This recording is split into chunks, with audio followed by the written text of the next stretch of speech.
Words of tribute and respect for a fine young man have brought us to the traditional climax of the evening, the annual presentation of the Heisman Memorial Trophy to the year's outstanding college football player. As borne out in the past, it is most appropriate the president of the Downtown Athletic Club performs the act of presentation. So, it is most pleasant for me to present to you the very personable gentleman we all hold in esteem and high regard. Ladies and gentlemen, the president of the Downtown Athletic Club of New York City, Mr. Neil McAllister. Thank you, Ralph.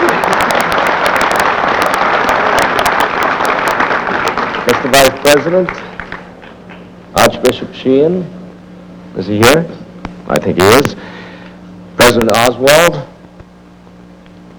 my parents who are out there, James and Helen McAllister, Mr. and Mrs. Cappelletti, John.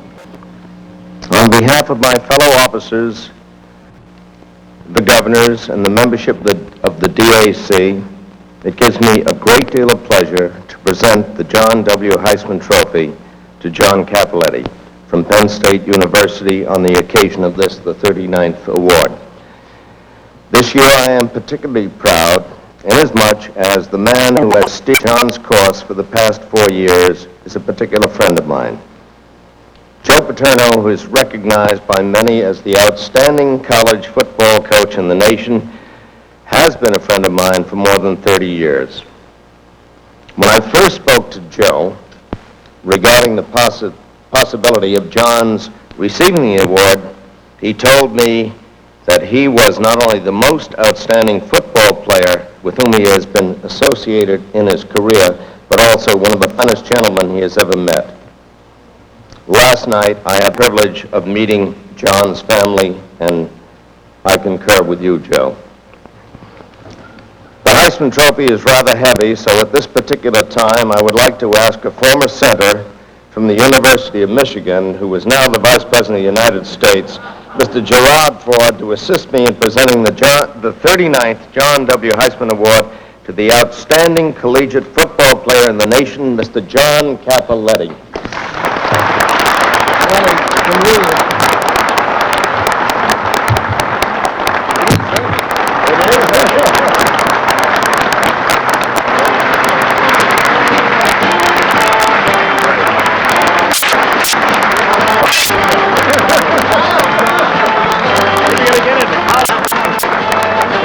Don't leave. Give it to this.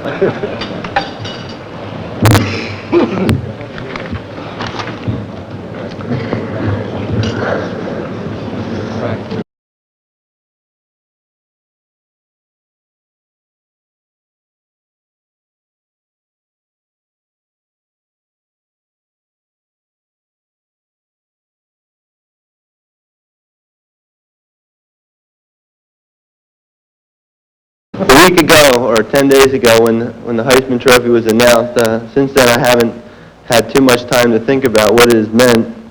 I think listening to the former Heisman Trophy winners tonight and seeing everyone here to share in it and congratulate me on it, I think that's one of the first steps that I've taken in the meaning of this trophy.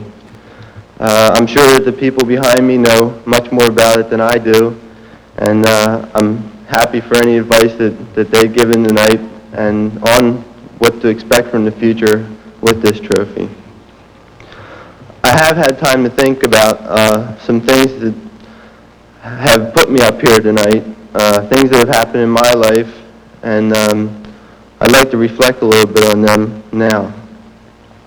I think the first thing that happened to me was God blessed me with a great deal of talent and a lot of people to complement that talent.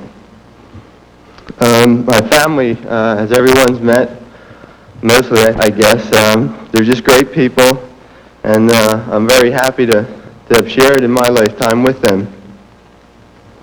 My brothers and sisters, it's been wonderful.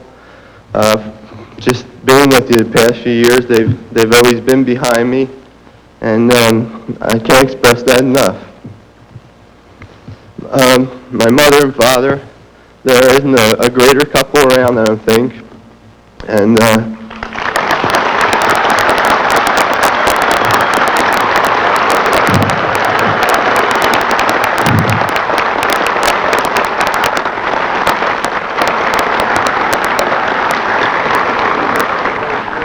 I know my mother always cries at these affairs, so I'm going to try not to. She's a very, very strong woman and very dedicated not only to her children and husband, but also to God, and I think this helps her out with putting up with us and going through all that she's gone through. One example, I think one small example of this is a personal thing with me that I think a lot of people may have noticed that my legs are as straight as arrows, and that I have no trouble walking now or running now, but at one time in my life I couldn't walk without tripping. And my mother not only brought me through this, but she brought just about every member of our family through something like this.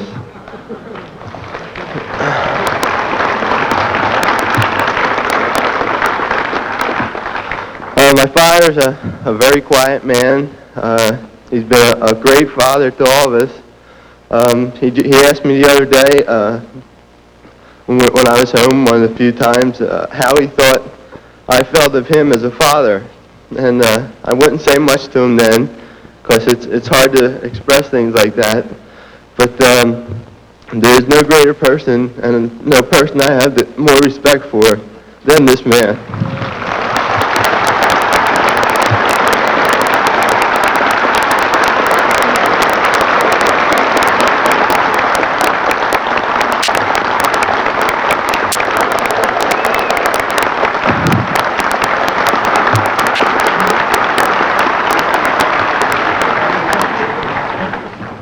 The next event that was most important to me in my life was when I went to high school, and I was fortunate enough to be coached by a man who dedicated himself not only to his players on the field, but very much so off the field.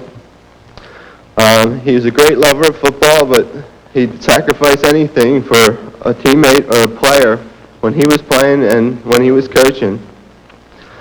He passed away this summer, Jack Gottschalk, but I think in the 43 years that he was here on earth, he did more for young people and people he was associated with than I think most of us get a chance to do in a lifetime.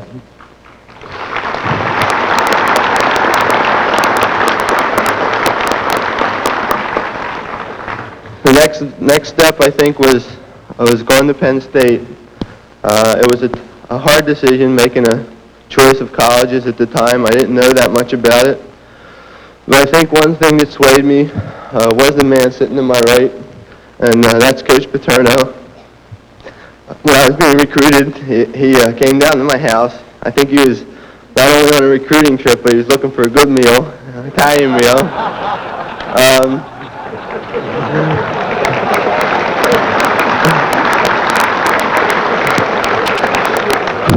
When he came in the door, he looked over and on the couch, my brother Joseph was lying there. He was very ill at the time, and more so than usual. And instead of that's not a joke, but Coach Paterno, was more concerned and talk more about what he could do for my brother than what he could do to get me at Penn State. And for this, I'm very thankful, and I'm glad I had the chance to show some appreciation to this man in the last 4 years.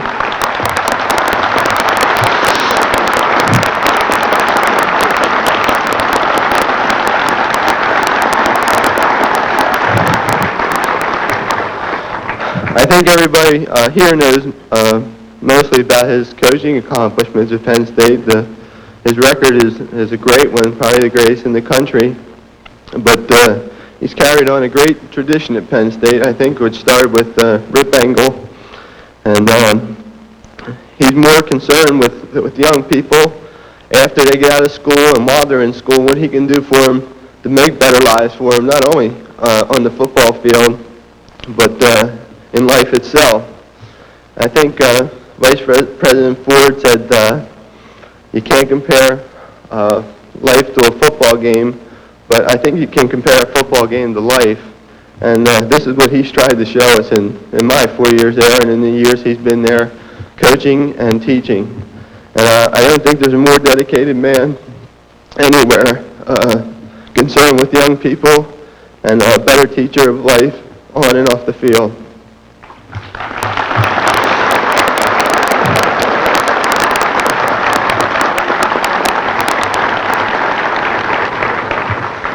The next group of people I'm going to talk about, I've been with for 4 years, and I've played with them. They're my teammates this year, the seniors, and the co-captains who you've met down here. I don't think I've been closer to a group of people who I've worked with, sweated with, and have done more with in 4 years than I've done with anybody in my lifetime. I don't think I could have gotten any closer to the group that I've been with. And I think that it takes a lot of hard work to do what we've done this year. And I'm just glad that I did my part for my teammates and that we've had the season we've had, and we've had the closeness that we've had. And for them, I'm thankful for that. Also, there's a coach here tonight who I'm very proud of. He's our backfield coach at Penn State. His name is Bob Phillips. And I think he's mainly responsible for a lot of the attitude that goes on at Penn State among the players. He's a very dedicated man to his work, but he goes about it with a healthy and just a bright attitude, and he can relate this to the players to the point where you want to do things for them, and you take the attitude that you're not out there just to get something finished and go in and take a shower, but you're out there to accomplish something. And people like him are the reason that I think that a lot of the players, and I know myself, were out there this year doing the things we did, and I'd like to thank him for that.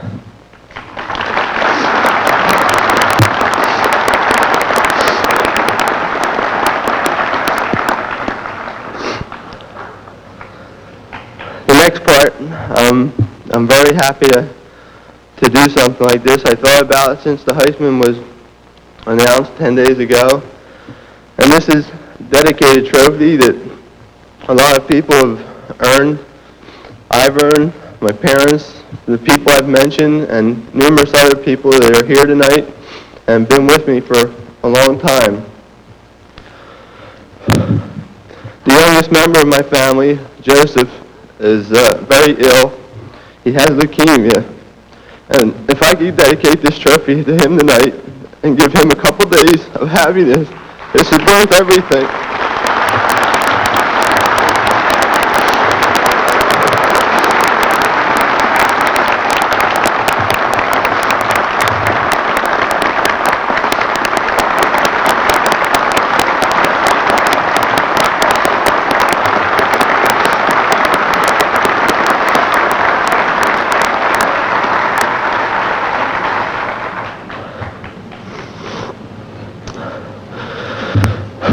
I think a lot of people think that I go through a lot on Saturdays and during the week, as most athletes use, and it's a terrific battle out there in the field. But only for me, it's on Saturdays, and it's only in the fall. For Joseph, it's all year round, and it's a battle that's unending with him, and he puts up with much more than I'll ever put up. And I think that this trophy is more of his than it is mine, because he's been a great inspiration to me.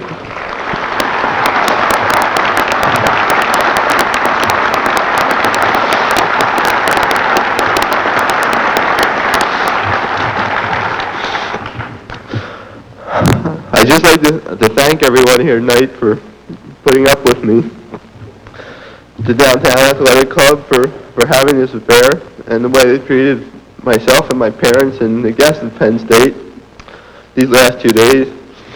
I don't think I'll ever forget this night. Thank you.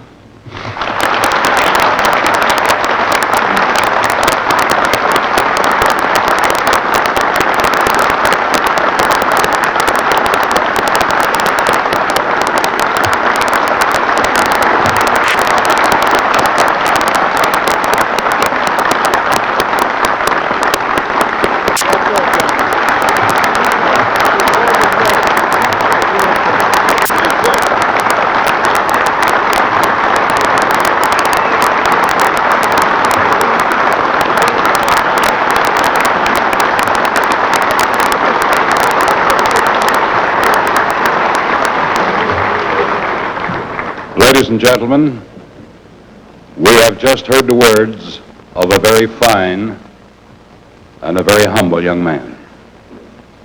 I know his actions will speak louder than the words we have heard here tonight. And the good Lord knows the words we have heard here tonight have been exceedingly loud. John Cappelletti, you're something else.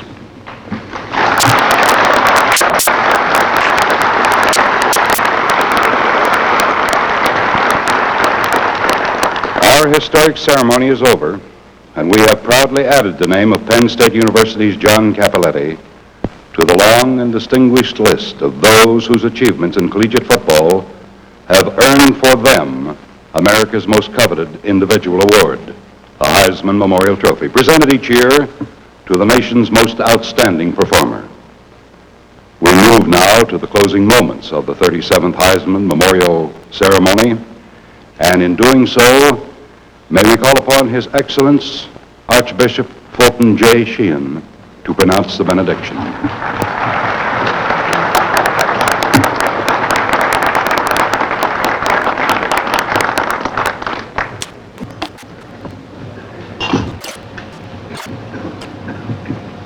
There's no blessing required. First of all, maybe for the first time in your life, you heard a speech from a heart and not from lips.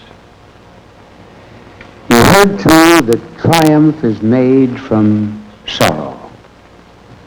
That John was made in a great part by Joseph.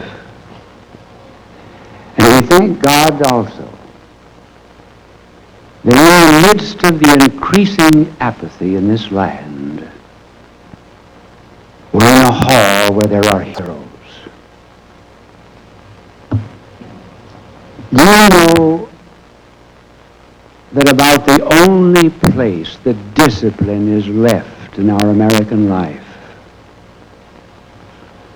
is at West Point, Annapolis, the Air Force Academy, the United States Marines, and the football fields. The ascetic disciplinary principle that made America has moved to the totalitarian countries. Football is helping to bring it back. And when we become indifferent, there are loyalties that arise. Loyalties such as John chose to Penn State. Loyalties to colleges. And when one looks at football games on Saturdays and Sundays, we find that people have a passion. They have a cause. They have a love. You don't need a blessing. God has already blessed you in John Cappelletti. God love you.